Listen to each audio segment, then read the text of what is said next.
여러분, 요즘에는 이제 디지털 문맹이라고 하는 말이 있습니다. 예전에 문맹이라고 하면 글을 읽지 못하거나 쓰지 못하는 분들을 이제 문맹이라고 표현하긴 했는데, 요즘에는 그 앞에 디지털이라고 하는 말을 붙여요. 그러니까 디지털 문맹이라고 하는 건 뭔가 IT 기술을 잘 모르거나 그런 기계를 잘 다루지 못하거나 할 때 이 말을 사용합니다.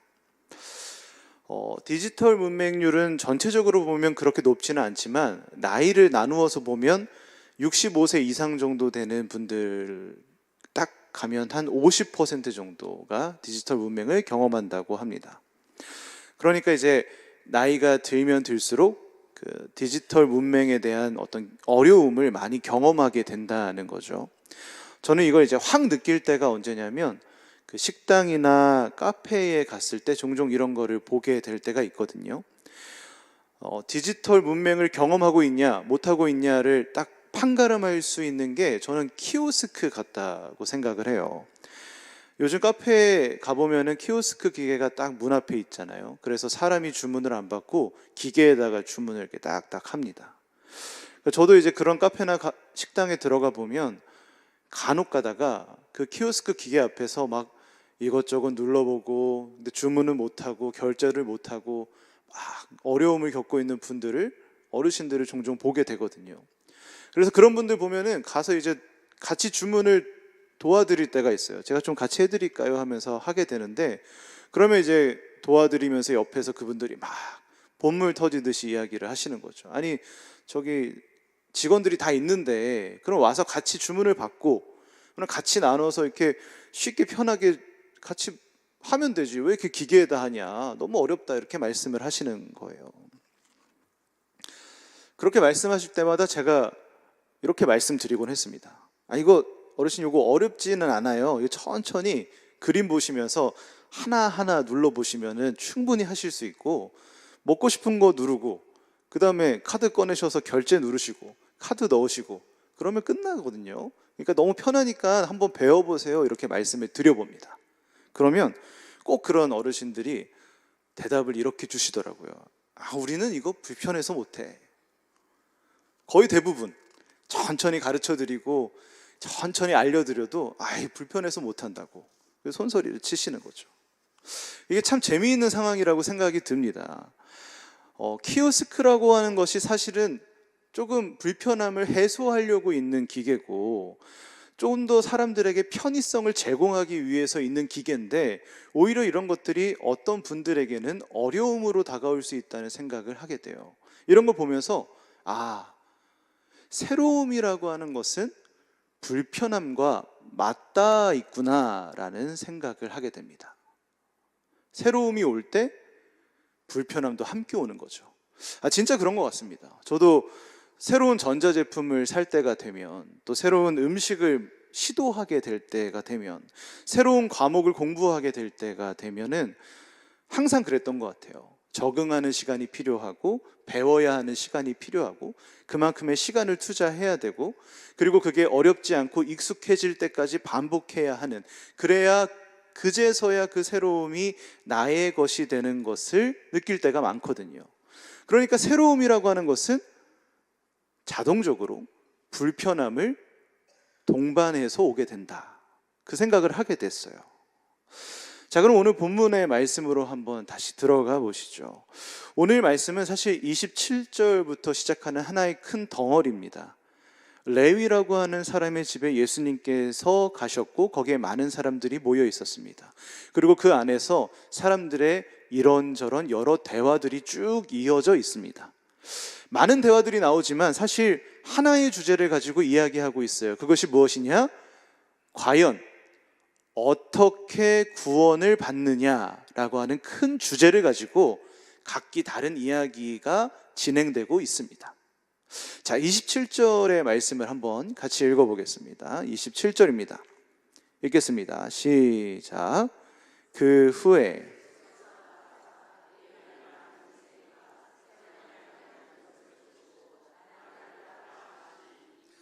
예수님께서 레위를 제자로 부르셨습니다. 그리고 그 사람의 집에 갑니다. 그리고 레위 집에 있는 사람들과 함께 교제를 나누시죠. 자, 그럼 이게 왜 문제가 되느냐라고 했을 때 우리에게는 문제가 안 되지만 유대인들에게는 문제였습니다. 왜냐하면 레위라고 하는 사람의 직업이 무엇이었습니까? 그렇죠. 세리였기 때문이에요. 여러분, 세리하면 떠오르는 인물들이 있습니다. 우리가 제일 먼저 딱 떠올리는 사람은 누굽니까? 그렇죠. 삭개오라고 하는 인물이지 않습니까?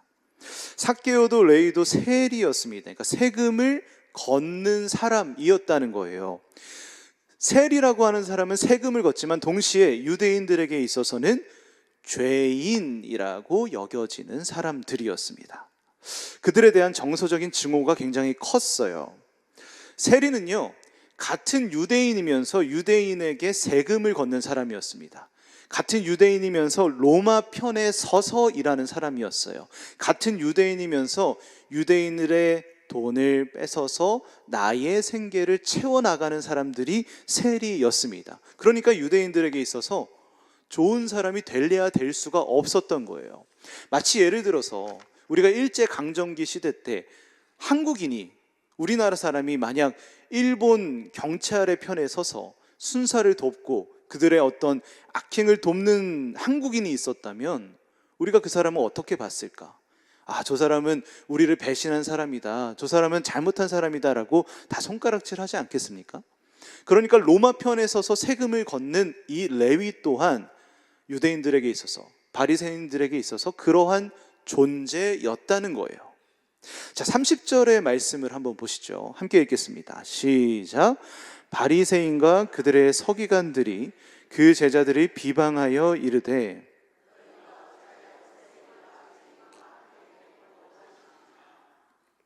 자, 30절 말씀을 보시면은 이 말씀 가운데 세리와 죄인을 동일선상에 놓고 있습니다. 그러니까 세리도 유대인들에게 있어서, 이 사람들에게 있어서 죄인과 별반 다를 것이 없었다는 거예요. 세리도 죄인이었다는 겁니다. 자, 그러면 유대인들에게 있어서 죄인은 어떤 존재였습니까? 부정한 자들이었고요, 회개를 해야만 하는 자들이었고요, 죄 씻음을 받아야만 하는 자들이었습니다.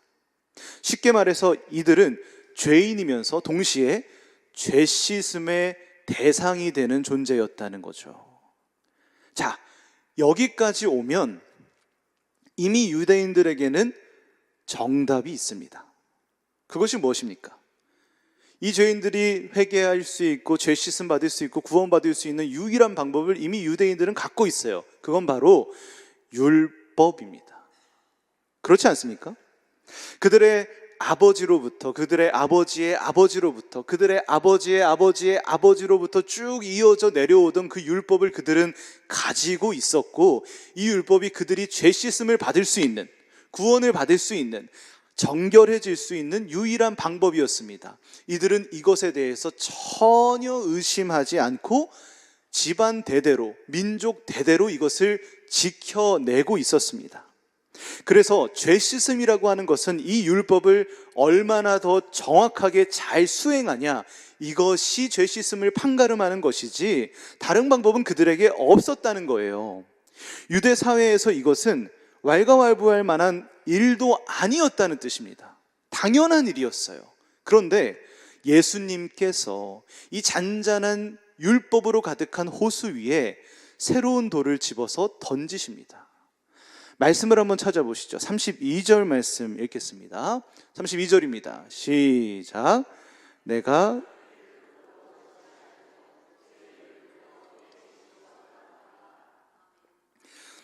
자, 사람들이 예수님께 질문했습니다. 이들과 왜 있습니까?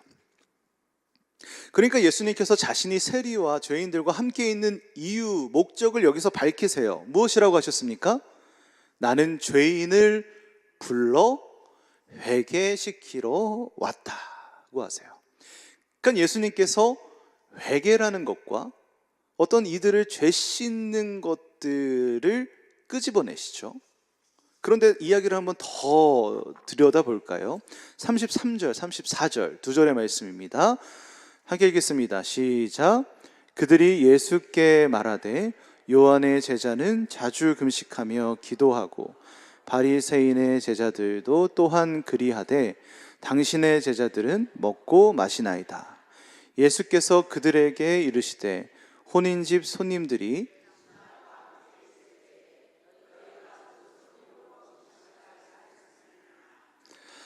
자, 33절을 보시면은 그럼 유대인들이 이렇게 다시 질문하는 겁니다.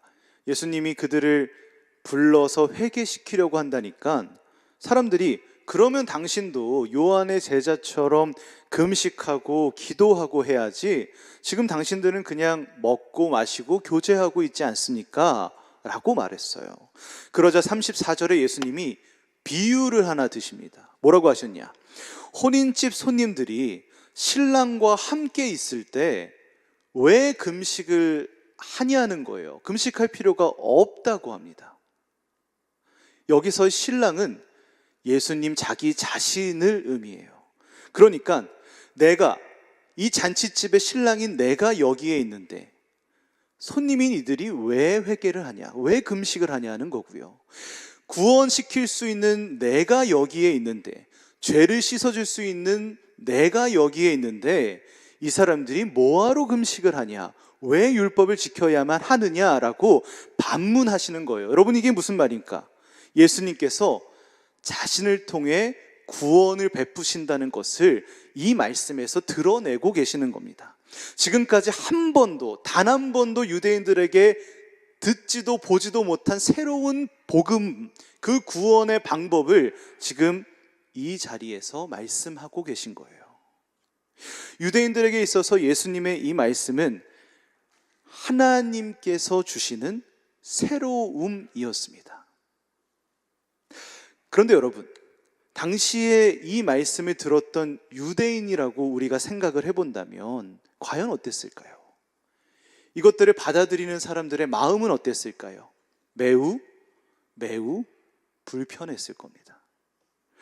오히려 예수님의 이 말은 이제 새로운 구원의 길이 열렸구나라는 깨달음을 주지 못했을 겁니다. 오히려 그들을 언짢게 했을 거고요, 그들의 마음을 힘들게 했을 겁니다. 그리고 그들이 지켜왔던 그 아버지와 아버지 때로부터 지켜오던 그 율법을 모욕하는 것처럼 들렸을 거예요. 예수님의 이러한 말씀을 듣고 좋아하는 사람은, 깨닫는 사람은 아무도 없었을 겁니다. 오히려 그 자리는 불편함으로 가득 채워졌겠죠. 예수님께서 오늘 유대인들에게 말씀하셨던 이 새로움은 불편함으로 다가왔습니다. 마치 키오스크 앞에서 주문하지 못하고 불편해하는 우리의 모습처럼 말이죠.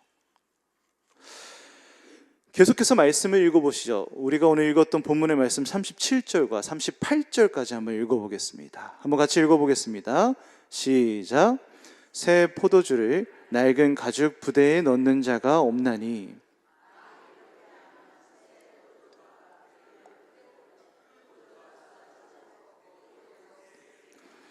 새 포도주는 새 부대에 넣어야 할 것이니라. 여러분, 이때 당시에 유대인들이 포도주를 담그는 방법을 한번 살펴보면 그렇습니다. 새 포도주를 만들면 새 가죽 부대에 그 포도주를 담습니다. 포도주를 만들고 나면 그 포도주가 숙성의 과정을 거쳐요. 그 숙성의 과정을 통해서 팽창력을 지니게 됩니다. 그러니까 커졌다가 작아졌다를 반복하게 된다는 거죠. 이때 새 가죽은 신축성을 가지고 있어서 이 포도주의 숙성에 따라 늘어나고 줄어드는 그 팽창력을 이 가죽도 함께 늘어나고 줄어들게 됩니다.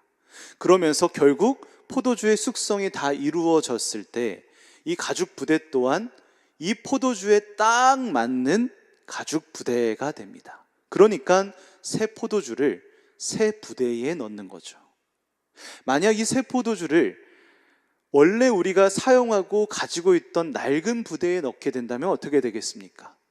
포도주는 팽창력을 가지고 있어서 꽉 커지는데 이 낡은 부대는 이미 신축력을 잃어버려서 그 포도주의 팽창력을 따라가지 못합니다. 그래서 이 숙성이 진행될수록 이 가죽, 낡은 부대는 터져버리게 될 뿐이겠죠.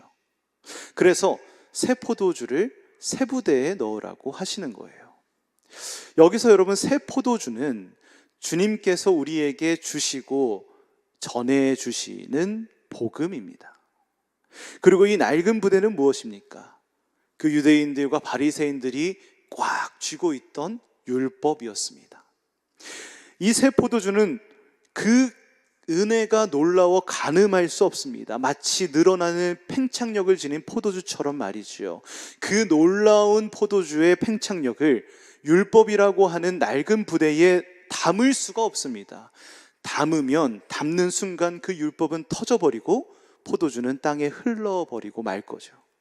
그래서 예수님이 오늘 말씀하시는 겁니다. 너희가 가지고 있는 정답이라고 여기는, 너희가 한 번도 버리지 못한 그 율법을 이제 내려놓고 이 새 복음, 내가 주는 이 굿 뉴스를 새 부대에 담으라고 말입니다. 이 말을 듣고 있는 유대인들이 얼마나 불편했겠습니까? 얼마나 마음이 언짢았겠습니까? 이거는 여러분 불편한 말입니다. 그리고 여러분, 새 포도주도 살펴보면 그렇습니다. 상식적으로 여러분, 유대인들에게 있어서 묵은 포도주가 새 포도주보다 좋았습니다. 그렇지 않습니까? 오늘도 우리가 그렇잖아요. 1년 전에 만든 포도주보다 한 100년, 200년 전에 만든 포도주가 훨씬 더 높은 가치로 여겨지는 게 당연한 이야기지 않습니까? 이스라엘 사람들도 마찬가지였다는 거예요. 일상생활에서도 잔치에서도 새 포도주가 아닌 묵은 포도주만을 마셨습니다. 손님에게 새 포도주를 내놓는 것은 결례라고 여길 정도였습니다. 새 포도주는 시큼하고 텁텁하고 맛이 없는 것이 그들에게 있어도 상식이었기 때문이죠. 그런데 이렇게 시큼하고 텁텁하고 잘 먹지 않는 새 포도주를 예수님은 복음이라고 말씀하시면서 우리에게 이야기하시는 거예요. 그리고 이 포도주를 권하고 계십니다. 이 새 포도주를 너희가 받고 이것을 마시라고 이야기하고 계세요. 왜 그러실까요? 왜 자꾸 예수님은 이러한 불편한 이야기를 하시는 걸까요? 그들을 설득하려고 하는 것도 아니고, 그들이 좋게 말하는 것도 아니고, 그들이 알아듣기 쉽게 이야기하는 것도 아닙니다. 그들이 들으면 들을수록 마음이 어렵고 언짢고 불편하도록 예수님은 말씀하고 계세요. 왜 그렇습니까? 바로 복음이 우리에게 있어서 불편함을 가져온다는 사실을 예수님은 알고 계셨기 때문입니다. 여러분, 사실 복음은 불편한 겁니다. 복음이 편하다고 생각하면 그건 여러분들 착각이에요. 왜냐? 복음은 우리가 살던 삶의 기준과 가치를 뒤바꾸는 것이기 때문입니다. 복음은 내가 좋아하는 것들을 버려야 하는 거고요. 복음은 내가 붙잡았던 가장 좋은 가치들을 내려놓는 일입니다. 복음을 듣는다는 것은 내가 정답이라고 여겨왔던 것들이 오답이었다는 사실을 인정하는 겁니다. 그렇기에 복음은 우리에게 불편함이 될 수밖에 없어요. 복음은 원래 불편한 겁니다. 하지만 여러분, 우리는 모두가 알고 있지 않습니까? 우리가 이 복음으로 인해 오는 삶의 불편함을, 그 언덕을 살짝 넘으면 하늘같이 높은 은혜가 기다리고 있다는 사실을 알고 있습니다. 이 불편함의 언덕을 살짝 넘으면 바다같이 깊은 주님의 사랑이 있다는 사실을 알게 됩니다. 우리가 이 불편함의 언덕을 넘고 나면 파도처럼 밀려오는 구원하심의 감격이 우리에게 있다는 사실을 우리가 모두가 다 알고 있지 않습니까? 주님이 주신 이 복음, 주님이 주신 이 새로운 굿 뉴스는 불편함과 맞닿아 있지만 하나님의 은혜 안에 있는 것입니다. 여러분들이 많이 기도해 주셔서, 기도해 주신 덕분에 저희 가정에 새로운 생명이 찾아왔습니다. 진짜 정말 많은 분들이 기도해 주시고 정말 자기 아들, 자기 손주처럼 여겨주셔서 이게 진짜 제 아이인가 우리 교회 아이인가 약간 헷갈릴 정도로 기도를 많이 해주셨어요.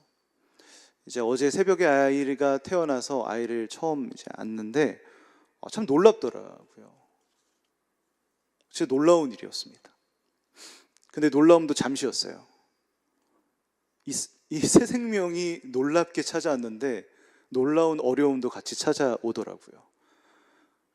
어떻게 모유를 1시간 동안 먹을 수 있고, 어떻게 잠을 그렇게 안 잘 수 있고, 어떻게 그렇게 울 수가 있고, 어떻게 그렇게 똥을 쌀 수가 있고, 어떻게 그렇게 기저귀를 갈아줘야만 할까요?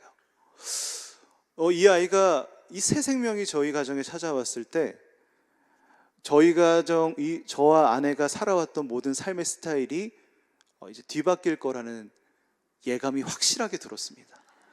아, 저희 둘은 이제 끝났구나.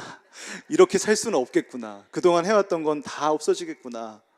이제 아이에 맞춰서 할 수 있는 거라고는 울고 먹는 것밖에 못하는 이 아이에 맞춰서 우리의 삶이 바뀌겠구나라는 생각을 하게 되더라고요. 이게 어떻게 보면 우리가 쓰는 단어로 불편함이지 않겠습니까? 이 새로운 생명은 사실 어떻게 보면 우리에게 불편함을 가져오겠죠. 그런데 우리가 모두가 다 알고 있지 않습니까? 이 새로운 생명은 불편함에서 끝나지 않는다는 것을 말이죠. 이 불편함을 잠시 넘어서면 태산 같은 기쁨을 주는 이 아이가 그 삶으로 우리에게 다가오지 않겠습니까? 새로움은 불편함을 주지만 그 불편함 너머로 말할 수 없는 은혜가, 기쁨이 있습니다. 오늘 주님께서는 여러분들에게 새 복음, 굿 뉴스, 그 구원의 길을 새롭게 알려주셨습니다. 어쩌면 이 복음은 여러분들에게 작은 불편함을 가져올 수도 있을 겁니다. 여러분들이 쥐고 있는 것을 놓아야만 할 수도 있을 겁니다. 여러분들이 붙잡고 있는 가치를 내려놓아야만 할 수도 있을 겁니다. 이것이 그래서 나에게도, 다른 사람에게도, 어떤 주님을 알지 못하는 자들에게 큰 불편함이라 불려질 겁니다. 하지만 여러분, 이 불편함을 넘어서 우리를 기다리고 있는 그 하나님의 큰 은혜를 사모하십시오. 주님께서는 여러분들에게 복음을 주셨고 그 복음과 맞닿아 있는 불편함을 건너가면 여러분들이 상상도 할 수 없는 그 큰 기쁨과 감격이 여러분들을 기다리고 있을 겁니다. 이것이 여러분들에게 주신 주님의 새 은혜이며 복음입니다. 오늘도 그 복음을 붙잡고 그 기쁨을 바라보며 지금 내 삶에 있는 작은 불편함을 건너가실 수 있는, 이겨내실 수 있는, 넉넉하게 살아가실 수 있는 사랑하는 저와 여러분들 될 수 있기를 주님의 이름으로 간절히 축원합니다.